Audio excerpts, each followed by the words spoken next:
अस्सलाम वालेकुम मेरे प्यारे दोस्तों। मैं हूं मोहम्मद सना और आपको खुशामदीद कहता हूं मेरे अपने चैनल पर, जहां हम बात करते हैं बागवानी के दिलचस्प मौज़ूआत पर। अगर आप अपने ही बागीचे में सब्जियां, ऑर्गेनिक सब्जियां लगाना चाहते हैं और अपनी ज़रूरत को अपने घर से पूरा करना चाहते हैं तो बिल्कुल आप सही जगह पर हैं। आज की वीडियो में हम जानेंगे जनवरी और फरवरी के मौसम में कौन कौन सी सब्जियां आप अपने गार्डन या गमलों में आसानी से ग्रो कर सकते हैं। चाहे आपके पास गार्डन छोटा है या बड़ा, चाहे पक्की छत है, ये तमाम सब्जियां आसानी ग्रो हो सकती हैं। इन तमाम सब्जियों को ग्रो करने के हवाले से हर पहलू आपसे शेयर करूंगा। वीडियो को आखिर तक देखना मत भूलिएगा, क्योंकि मैं आपके साथ कुछ अहम टिप्स भी शेयर करूंगा जो आपकी सब्जियों की पैदावार को मजीद बेहतर बनाएंगे। चैनल को अभी तक सब्सक्राइब नहीं किया, चैनल को सब्सक्राइब कर लें और वीडियो अच्छी लगे वीडियो को भी लाइक कीजिएगा। जनवरी में लगने वाली पहली सब्जी है गोभी। गोभी दो तरह की होती है, एक बंद गोभी, एक फूल गोभी। दोनों सब्जियों को आप अपने घर में आसानी छोटे से पोट के अंदर ग्रो कर सकते हैं। ये चूंकि ट्रांसप्लांटेड सब्जी है, यानी कि हम सीड से इसे ग्रो करते हैं। 1 महीने के बाद जब पौधे 4-5 इंच के हो जाएं, फिर हमने बड़े पोट में ट्रांसप्लांट करना होता है। अगर आप तैयारशुदा पनीरी ले आए, 1 महीने की बचत भी हो सकती है और मार्च आने तक आप गोभी को हार्वेस्ट भी कर सकते हैं। अगर आप जनवरी के अंदर इसकी सीडलिंग करेंगे तो ये अप्रैल के आखिर में जाके आपको गोभी हार्वेस्ट करने को मिलेगी। तब तक गर्मी शुरू हो चुकी होती है और इसकी ग्रोथ भी रुक जाती है। इस तरह इसका साइज इंक्रीज नहीं हो पाता। लिहाजा जनवरी के अंदर गोभी को ग्रो करना चाहे तो पनीरी के जरिए ही ग्रो करें। गोभी की अच्छी ग्रोथ के लिए बड़े पोट का होना जरूरी है। फूल को हेल्थी करने के लिए, साइज इंक्रीज करने के लिए बहुत जरूरी है ऐसे पोट का इंतखाब करें जिसकी गहराई कम अज कम 10 से 12 इंच हो। जितना बड़ा पोट होगा गोभी उतने अच्छे तरीके से ग्रो करेगी और जो फूल होगा वो भी काफी हेल्थी होगा। अगर मेरी तरह आप फ्रूट वाली टोकरी में या इस तरह के गमले में ग्रो करेंगे, फूल गोभी भी बनेगी मगर साइज इंक्रीज नहीं होगा। गोभी को ग्रो करने के लिए बहुत ज्यादा केयर की जरूरत नहीं होती। अगर आप सिर्फ और सिर्फ 2 काम कर लें, हर 15 दिन के बाद लिक्विड फर्टिलाइजर दे दें, हर 10 दिन के बाद स्प्रे करते रहें, इसके अलावा कोई और केयर करने की जरूरत नहीं है। जनवरी में लगने वाली जो दूसरी सब्जी है चुकंदर। चुकंदर को ग्रो करना भी बहुत ही आसान है। जब तक ठंडा मौसम है चुकंदर को आप ग्रो कर सकते हैं। ये वेजिटेबल बुनियादी तौर पर जमीन के अंदर ही तैयार होती है।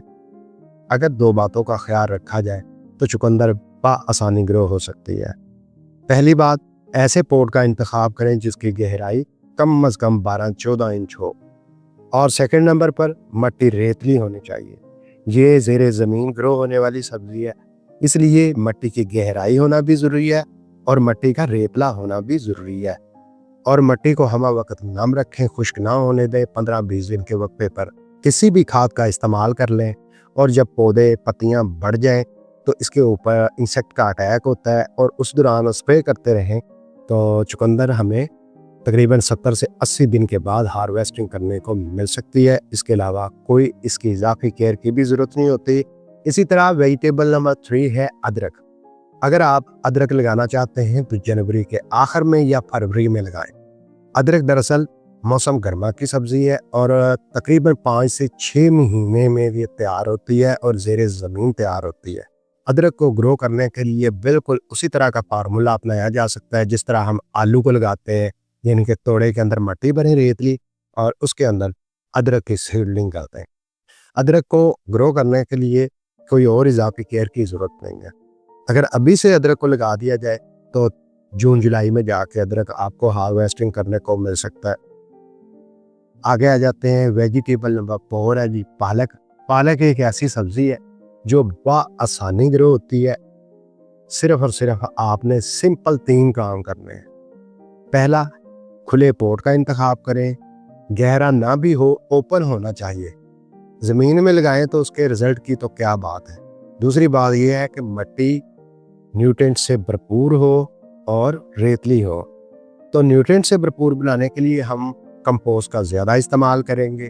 पालक की सीडलिंग से लेके हार्वेस्टिंग तकरीबन 35 से 40 दिन में आसानी हो जाती है। अगर आप पालक को ग्रो करना चाहते हैं जनवरी के आखिर तक भी ग्रो कर सकते हैं। आगे आ जाते हैं, वेजिटेबल नंबर 5 है, कोरिएंडर को ग्रो करना इंतहाई आसान है। अगर आप 2 से 3 बातों को अपने ध्यान में रखेंगे, कोरिएंडर आसानी ग्रो होगा।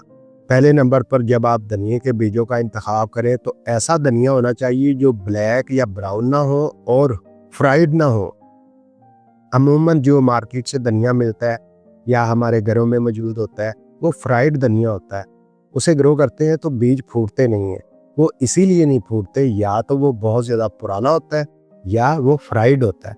तो लिहाजा धनिया को ग्रो करने से पहले ऐसे बीजों का इंतखाब करें जो बीज सफ़ेद हो, यानी कि ब्लैक, ब्राउन और फ्राइड ना हो। सेकंड नंबर पर ऐसे पॉट का इंतखाब करें जिसका सरफेस काफ़ी खुला हो। और थर्ड नंबर पर मिट्टी को रेतला और रिच फर्टिलाइज कर लें, न्यूट्रिएंट से भरपूर कर लें, क्योंकि धनिया जब ग्रो होता है इसकी मिट्टी के अंदर बार बार गुड़ाई नहीं होती। अगर रेतली मिट्टी का इंतखाब करेंगे तो आपको गुड़ाई करने की ज़रूरत नहीं रहेगी और धनिया भी अच्छे तरीके से ग्रो होता रहेगा। इसे बहुत ज़्यादा खादों की भी ज़रूरत नहीं है और एक मरतबा लगाया गया धनिया हम कम अज़ कम 2 महीने तक हार्वेस्ट करते रहते हैं। आगे आ जाते हैं वेजिटेबल नंबर 6 की तरफ। बैंगन है जी। बैंगन मौसम गर्मा की सब्जी है। अगर आप अब सीडलिंग करना चाहें तो कम अज़ कम 1 महीने के बाद पनीरी तैयार होगी। जनवरी में सीडलिंग जब करें तो कोशिश करें गमले को ऊपर से डांप दें या टनल वगैरह के अंदर रखें, तभी इसके बीज फूटेंगे। वैसे जनवरी के अलावा फरवरी में, मार्च में, अप्रैल में, मई में बैंगन की सीडलिंग करें, पौधे बनते हैं। या इसके अलावा आप तैयारशुदा पनीरी हर सब्जी मंडी से हासिल कर सकते हैं। बड़े पोट में लगाना है, फिर ही इसके ऊपर बैंगन बनेंगे तकरीबन 70 से 80 दिन के बाद। ठीक हो गया। बैंगन को ग्रो करने के लिए 2 बातों को जहन में रखना है। बैंगन के पौधे पर बहुत ज़्यादा इंसेक्ट अटैक करते हैं।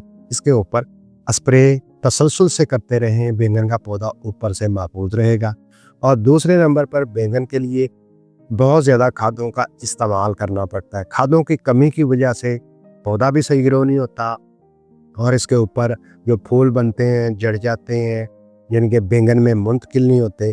तो लिहाजा हमने 2 काम करने हैं। पहला काम पौधे को ऊपर वाली सतह से मुख्तलिफ इंसेक्ट से बचाना है और सेकंड नंबर पर दूसरे पौधों की निस्बत बैंगन के पौधे के लिए खादों का इस्तेमाल आपने ज़्यादा करना है। तो बैंगन को ग्रो करने के लिए आप कोई भी ऐसे पॉट का इस्तेमाल कर सकते हैं जिसकी गहराई 8 से 10 इंच हो। जितना बड़ा पॉट लगाएंगे उतना ही आपको फ़ायदा मिलेगा। बैंगन की मुख्तलिफ अक़साम होती हैं, गोल बैंगन है, लंबे बैंगन है, सफ़ेद बैंगन है। लिहाजा जब भी आपने बीज खरीदने हैं ताज़ा खरीदने हैं और इनकी नस्ल को जान के ही खरीदना है। तो बैंगन की सीडलिंग अगर आप जनवरी में करते हैं तो टनल वगैरह का इस्तेमाल करना पड़ेगा या गमले के ऊपर शापर से कवर करना पड़ेगा। अगर आप बैंगन की सीडलिंग फरवरी, मार्च, अप्रैल, मई, जून में करते हैं तो गमले को डांपने की ज़रूरत नहीं होगी।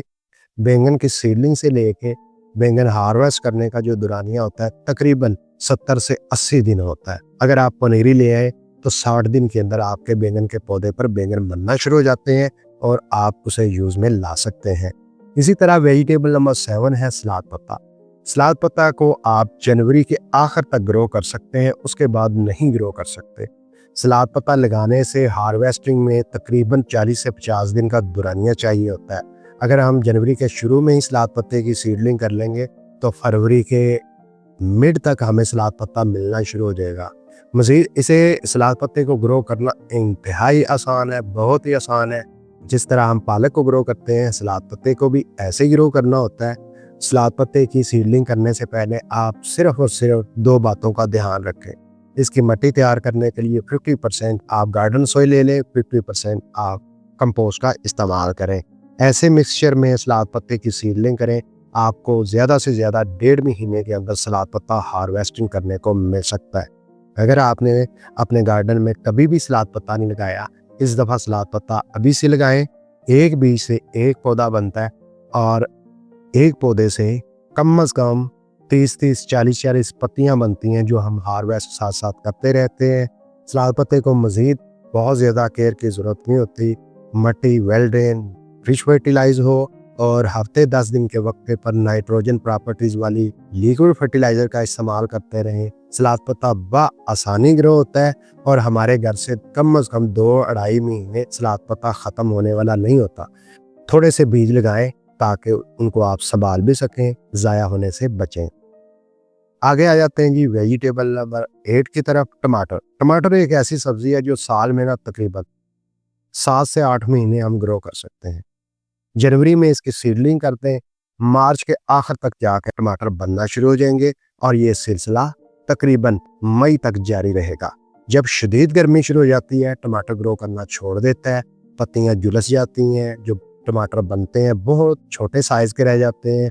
इसलिए अभी से टमाटर लगाना चाहते हैं लगाएं ताकि हम टमाटर हासिल कर सकें। तमाम पहलुओं पर मैं वीडियोस बना चुका हूं, उन वीडियोस के लिंक डिस्क्रिप्शन में मौजूद है, वो देख के आप फ़ायदा उठा सकते हैं। आगे आ जाते हैं जी वेजिटेबल नंबर 9 है ब्रोकली। अगर आप ब्रोकली को ग्रो करना चाहते हैं, 15 जनवरी से पहले पहले आप इसकी सीडलिंग कर दें। ब्रोकली को भी उसी तरीके से ग्रो किया जाता है जिस तरह बंद गोभी या फूल गोभी को ग्रो किया जाता है। तो ब्रोकली को ग्रो करना वैसे मुश्किल नहीं है, सेम बंद गोभी वाला ही हिसाब है। अगर आपने पहले बंद गोभी अपने गार्डन में लगाई हुई है तो ब्रोकली को भी आप आसानी से लगा सकते हैं। आगे आ जाते हैं वेजिटेबल नंबर 10 की तरफ, करेला। करेले की सीडलिंग फरवरी में करें तो वो सबसे बेस्ट है। अगर जनवरी में अभी करना चाहते हैं तो गमले को आप शापर से कवर करें या गमले को टनल वगैरह के अंदर रखें ताकि बीज फूट सकें। 15 से 20 दिन के अंदर करेले के बीज फूट कर पौधे बनना शुरू हो जाएंगे, उसके बाद बड़े गमले में लगा सकते हैं। ये बात ज़हन में रखें, करेला एक बेलनुमा पौधा होता है, इसकी बेल होती है, लिहाजा इसके लिए कम से कम 18 इंच का पोट इस्तेमाल करें। गहरे पोट का इंतखाब करें, तभी करेले की बेल फैलेगी, फूलेगी और इसके ऊपर करेले की सब्जी तैयार होगी। करेले की एक ऐसी सब्जी है जिसे घर में ग्रो करना थोड़ा सा मुश्किल होता है, इसकी गहराई है उसे कवर नहीं कर पाते, जिसकी वजह से करेला सही तरह ग्रो नहीं करता। कम से कम 18 से 20 इंच गहरे पोट का ही इंतखाब करें, तभी आपको फ़ायदा होगा, वरना वक्त ज़ाया करने वाली बात होगी। तो गहरा पोट अगर आपके पास मौजूद ना हो तो आप इस तरह का तोड़ा भी इस्तेमाल कर सकते हैं। आगे आ जाते हैं वेजिटेबल नंबर 11 की तरफ, लौकी। लौकी एक नॉर्मल टेम्परेचर में बहुत अच्छे तरीके से ग्रो करती है। वैसे आइडियल टाइम है फरवरी में इसकी सीडलिंग करें तो कामयाबी से इसके बीज फूटेंगे, पौधे बनेंगे। तो आपको मार्च के आखिर तक लौकी हार्वेस्ट करने को मिल सकती है। लौकी एक बेलनुमा पौधा होता है, बिल्कुल जिस तरह हम करेले के लिए पोट और मिट्टी का इंतखाब करेंगे, बिल्कुल वैसा ही पोट इसके लिए होना चाहिए, गहरा पोट होना चाहिए। अगर पोट गहरा नहीं होगा तो लौकी लगाने का कोई फ़ायदा नहीं होगा। गहरा पोट है तभी लौकी को लगाएं और मिट्टी खूब फर्टिलाइज होनी चाहिए। अगर आप इन दो बातों को जहन में रखेंगे तो आप अपने घर से ही ऑर्गेनिक लौकी हासिल कर सकते हैं तकरीबन 70 से 80 दिन के बाद। आगे आ जाते हैं वेजिटेबल नंबर 12 है जी, सबसे मारूफ सब्जी है हरी मिर्च। हरी मिर्च को ग्रो करना इंतहाई आसान है। आप अपने घर में मौजूद जो हरी मिर्च के बीज होते हैं उनसे भी सीडलिंग कर सकते हैं, या मार्केट से भी इसके सीड खरीद सकते हैं, या इसकी पनीरी मार्केट से हासिल कर सकते हैं।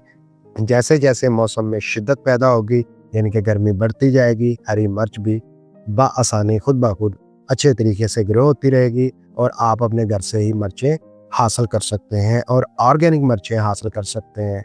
हरी मिर्च को लगाने के लिए ना 2 से 3 बातें आप जहन में रख लें। पहली बात, ऐसे पोट का इंतखाब करें जिसकी गहराई कम से कम 8 से 10 इंच हो, मिट्टी खूब न्यूट्रिएंट से भरपूर हो। न्यूट्रिएंट से भरपूर मिट्टी बनाने के लिए आप क्या कर सकते हैं, गोबर की कंपोस्ट आधी लें, आधी मिट्टी लगाएं। ऐसी मिट्टी के अंदर हरी मिर्च बहुत अच्छा रिजल्ट देती है। मजीद इसके अलावा एक गमले के अंदर आप 2-2 पौधे भी लगा सकते हैं। अगर आप जनवरी के अंदर इसकी सीडलिंग करते हैं तो टनल का इस्तेमाल करना है। अगर आप 15 फरवरी के बाद जाके हरी मिर्च की सीडलिंग करते हैं तो बआसानी बीज भी फूटेंगे और पौधे भी बड़ी जल्दी तैयार होंगे और पौधे बहुत ज़्यादा हेल्थी भी होंगे। आगे आ जाते हैं वेजिटेबल नंबर 13, शिमला मिर्च। शिमला मिर्च और हरी मिर्च को एक ही तरीके से ग्रो करते हैं, इनके बीज भी एक तरह के होते हैं, इनके लिए एक जैसे पोट का इंतखाब कर सकते हैं। शिमला मिर्च के बीज भी आपको अपने घर से मिल सकते हैं, जो आप शिमला मिर्च अपने घर में पकाते हैं उनसे ही बीज हासिल कर सकते हैं, या दूसरी ऑप्शन है गार्डनिंग शॉप से बीज हासिल कर सकते हैं, या तीसरी ऑप्शन है आप सब्ज मंडी से इसकी पनीरी हासिल कर सकते हैं। ये ट्रांसप्लांटेड पौधे हैं, यानी कि सीडलिंग करें, पौधे तैयार करें, 1 महीने के बाद बड़े गमलों में शिफ्ट करें। अगर आप पनीरी लेके आते हैं तो फिर डायरेक्ट बड़े गमले में ही इसकी पनीरी को लगाएं। जैसे जैसे गर्मी में थोड़ी सी शिद्दत पैदा होगी, जैसे जैसे मौसम तब्दील होगा, यानी कि मौसम गर्मा की शुरुआत होगी, इसके ऊपर फूल और फिर शिमला मिर्च बनने का सिलसिला आने वाले 3 से 4 महीने जारी रहेगा। आप अपने घर से ही शिमला मिर्च ऑर्गेनिकली हासिल कर सकते हैं। आगे आ जाते हैं वेजिटेबल नंबर 14 की तरफ। मूली। मूली 2 तरह की होती है। अगर आप लाल मूली को जनवरी से आखिर में भी लगाएंगे ना तो आसानी ग्रो होगी। जो लाल मूली होती है, लगाने से हार्वेस्टिंग का जो दौरानिया होता है तकरीबन 30 से 40 दिन होता है। जो सफ़ेद मूली होती है तकरीबन 70 दिन के बाद तैयार होती है। अगर आप सफ़ेद मूली को लगाने का इरादा रखते हैं तो मैं आपको सजेस्ट करूंगा जनवरी के पहले हफ्ते में इसकी सीडलिंग कर दें। ठीक हो गया। सीडलिंग ऐसी मिट्टी में करनी है जो न्यूट्रिएंट से भरपूर और जरखेज हो। आगे आ जाते हैं जी वेजिटेबल नंबर 15 की तरफ। भिंडी। भिंडी की सीडलिंग का जो आइडियल मौसम है ना वो 15 फरवरी के बाद ही है। अगर आप जनवरी में इसकी सीडलिंग करते हैं तो सीडलिंग करने के बाद पोट के ऊपर शापर से कवर करें। अगर आप इसे कवर नहीं कर सकते तो भिंडी को मत लगाएं, वो बीज खराब होंगे। 12 से 14 इंच गहराई वाले पोट में लगाएंगे, आपके घर से भिंडी खत्म नहीं होगी। तो एक गमले के अंदर आप 2-2, 3-3 पौधे भी लगा सकते हैं। भिंडी को लगाने से हार्वेस्टिंग का जो दौरानिया होता है तकरीबन 70 से 80 दिन होता है। ठीक हो गया। तो इसे ग्रो करने के लिए ना बहुत ज़्यादा खादों की और केयर की ज़रूरत नहीं होती। हाँ, इसके ऊपर बहुत ज़्यादा पेस्ट का अटैक होता है तसलसल से हफ्ते 10 दिन के वक्फे पर। अगर आप इसके ऊपर कीड़े मार स्प्रे करते रहें तो भिंडी भी बहुत अच्छे तरीके से ग्रो होती रहती है और तकरीबन 70 से 80 दिन के बाद आप भिंडी को अपने घर से ऑर्गेनिकली हासिल कर सकते हैं और अपने किचन में इस्तेमाल कर सकते हैं। आगे आ जाते हैं वेजिटेबल नंबर 16 मटर। मटर मौसम सरमा की कमाल की सब्जी है जो लगाने से हार्वेस्टिंग का जो दौरानिया होता है तकरीबन 50 दिन होता है। तो मटर भी एक ऐसा पौधा है जहां पर इसे ग्रो करना चाहें वहीं पर आप इसके बीज लगा दें। जो हम अपने घरों में मटर पकाते हैं वही बीज मिट्टी के अंदर लगा दें तो पौधे बन सकते हैं। इसके अलावा आप गार्डनिंग शॉप से भी इसके बीज खरीद सकते हैं, ऑनलाइन भी खरीद सकते हैं। अगर आप मटर की सीडलिंग करने का इरादा रखते हैं तो 15 जनवरी से पहले पहले सीडलिंग कर लें। अगर 15 जनवरी के बाद इसकी सीडलिंग करते हैं शायद आपको अच्छा रिजल्ट ना मिले, लिहाजा बेहतर है कि 15 जनवरी से पहले पहले आप इसकी सीडलिंग कर लें। जितना गहरा पोट होगा मटर भी उतनी तेज़ी से ग्रो होगा, उतने ही ज़्यादा आपको मटर हार्वेस्टिंग करने को मिल सकते हैं। मज़ीद इसके लिए बर वक्त खाद देते रहें और पानी का ख्याल रखें तो आपके घर से मटर ख़त्म नहीं होंगे कम से कम महीने 2 महीने के लिए। जैसा कि मेरे पास ये पोट देख सकते हैं, इसकी गहराई ज़्यादा से ज़्यादा ना 5 इंच है और इसके ऊपर अच्छे खासे मटर लगे हुए हैं। क्योंकि मैंने 2 बातों का ख्याल रखा है, जो खाद हमने देनी है उसमें कौन से न्यूट्रिएंट्स होने चाहिए। अगर हम ये जान लें तो मटर बहुत तेज़ी से ग्रो होगा और छोटे से गमले में भी बहुत अच्छा रिजल्ट मिल सकता है। मज़ीद पानी देने का अमल बहुत अहम है। अगर इसे गलत टाइम पर पानी दिया जाए तो मटर नहीं बनते, यानी कि फूल बनेंगे, जड़ जाएंगे, मटर में मुंतकिल नहीं होंगे या मटर के दाने खाली रह जाएंगे। ये 2 बातें बहुत अहम है, यानी कि खाद देने का अमल और पानी देने का अमल। इसके मतलब मैं डिटेल से वीडियो बना चुका हूँ, आप चैनल का विजिट करके देख सकते हैं। आगे आ जाते हैं कि वेजिटेबल नंबर 17 की तरफ है प्याज। प्याज को लगाने का जो पहला स्टेप होता है सीडलिंग करनी होती है। 1 महीने के बाद पौधे बनते हैं, फिर हमने आगे ट्रांसप्लांट करना होता है। अगर आप जनवरी के अंदर प्याज को लगाने का इरादा रखते हैं तो फिर एक बात ज़हन में रख लें, आपने अपने घर में सीडलिंग नहीं करनी क्योंकि फिर लेट हो जाएगा। अगर आप अपने घर में पहले सीडलिंग करें, फिर 1 महीने के बाद पनीरी तैयार करें, फिर जाकर वो फरवरी के अंदर जाके हम मिट्टी में लगाएं, इतने में क्या होगा, मौसम तब्दील हो जाएगा, प्याज ग्रो नहीं होगा, वो कच्चा प्याज आपको मिल सकता है, यानी कि मुकम्मल जो प्याज तैयार होता है वो नहीं होगा। तो आगे आ जाते हैं वेजिटेबल नंबर 18 की तरफ, कसूरी मेथी। मेथी की क्या बात है, ये भी सीडलिंग करने से हार्वेस्टिंग का जो दौरानिया होता है तकरीबन 40 दिन में तैयार हो जाती है। लेकिन एक बात है, मेथी की जब हम सीडलिंग करते हैं ना, इसके बीज जिस तरह धनिए के बीज 15 से 20 दिन के बाद फूटते हैं ना, कसूरी मेथी के साथ भी ऐसे ही है। तो सीडलिंग करने के लिए आपने खुले पोट का इंतखाब करना है। जिस तरह हम धनिए के या पालक के लिए पोट का इंतखाब करते हैं ना, ऊपर से सरफेस ओपन होना चाहिए। मिट्टी की गहराई कम भी होगी तो चलेगा। आप देख सकते हैं कि मैंने इस क्यारी के अंदर कसूरी मेथी लगाई हुई है, कम से कम 3 मरतबा हार्वेस्ट की है, मगर अभी भी जंगल बना हुआ है। तो कसूरी मेथी लगाना इंतहाई आसान अमल है। इसके ऊपर मैं वीडियो बना चुका हूँ, आप वो भी देख के फ़ायदा उठा सकते हैं। अगर जनवरी के बाद में लगाएंगे ना, तो मौसम में ज़रा तब्दीली आ जाती है, मौसम थोड़ा सा गर्म हो जाता है, तो बेहतर है 15 जनवरी से पहले पहले आप कसूरी मेथी को लगा लें। आगे आ जाते हैं जी वेजिटेबल नंबर 19 की तरफ, गाजर। गाजर को ग्रो करना चाहते हैं, सीधी बात है, जनवरी के पहले हफ्ते में ग्रो कर लें, यानी कि इसकी सीडलिंग करें, तो फिर तो गाजर तैयार हो सकती है। अगर आप जनवरी के पहले हफ्ते के बाद गाजर की सीडलिंग करेंगे, पौधे तो बन जाएंगे मगर गाजर नहीं तैयार होगी सही तरह, क्योंकि सीडलिंग से गाजर तैयार होने में तकरीबन 70 से 80 दिन चाहिए होते हैं। जब ये तैयार होने वाली होगी तब गर्मी की शुरुआत हो चुकी होगी और इस तरह गाजर का साइज इंक्रीज नहीं होगा, हमारा टाइम ज़ाया होगा। तो गाजर की एक मुकम्मल मैं वीडियो बना चुका हूँ, उसका लिंक डिस्क्रिप्शन में मौजूद है, वो भी देख के आप फ़ायदा उठा सकते हैं। उसका सारा प्रोसीजर मैं शेयर कर चुका हूँ, बहुत ही आसान है। 2 से 3 मरतबा इसे खाद दे दें तो गाजर तैयार हो जाती है। आगे आ जाते हैं जी लहसुन।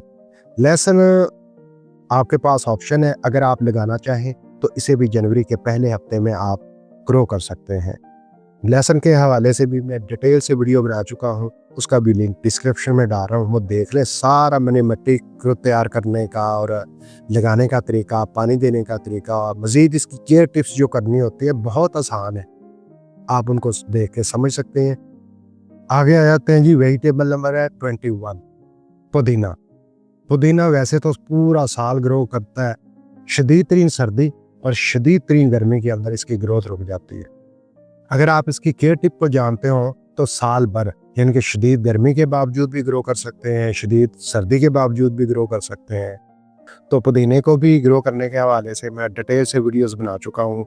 जिस तरह हमने पालक को या सलाद पत्ते को ग्रो करना है, बिल्कुल उसी तरह की मिट्टी तैयार करके आप पुदीने को भी ग्रो कर सकते हैं। पुदीना इंतहाई आसानी से ग्रो होने वाली सब्जी है। आपको पता है जब पुदीना फैल जाता है बाद में गुड़ाई भी नहीं होती, मिट्टी के ऊपर धूप हवा भी सही तरह नहीं लगती, तो इसलिए मिट्टी को रेतला बनाएं। 30% रेत ले लें, 30% कंपोस्ट का मिक्सचर बनाएं, पुदीने को लगाएं, 100% पुदीने का रिजल्ट आपको बहुत अच्छा मिलेगा। मज़ीद इसके अलावा खाद की बात की जाए तो सब्जियों का जो लिक्विड है या यूरिया फर्टिलाइज़र का लिक्विड बना के आप इसको 1 महीने में 1 मरतबा भी दे दें तो काफ़ी होता है। इसके अलावा ज़्यादा केयर की ज़रूरत नहीं है। अगर आजकल पुदीना लगाना चाहते हैं तो लगा के ऊपर शापर से कवर कर दें। पुदीने को कैसे ग्रो करना है, मिट्टी कैसे तैयार करनी है, गमला कैसा होना चाहिए, पूरी तफसील से मैं वीडियोस बना चुका हूँ। पुदीने की प्लेलिस्ट का लिंक भी डिस्क्रिप्शन में डाल रहा हूँ, वो देख के भी आप फ़ायदा उठा सकते हैं। तो ये थी 21 सब्जियाँ जो आप बआसानी अपने गमलों में, क्यारियों में, होम गार्डन में ग्रो करके फ़ायदा उठा सकते हैं। इनमें से कुछ ऐसी सब्ज़ी हैं जो 15 जनवरी से पहले ग्रो करना ज़रूरी है और कुछ ऐसी सब्ज़ी हैं जो जनवरी के आखिर तक भी ग्रो कर सकते हैं और ज़्यादातर ऐसी सब्ज़ी हैं जो फरवरी में भी, मार्च में भी, अप्रैल में भी जाके ग्रो कर सकते हैं। अगर आप अपने गार्डन को हरा भरा करना चाहते हैं, अपने घर में सब्जियां लगा के अपनी ज़रूरत को पूरा करना चाहते हैं, तो अभी से सब्जियां लगाएं। मिलते हैं अगली वीडियो में। अल्लाह हाफिज़।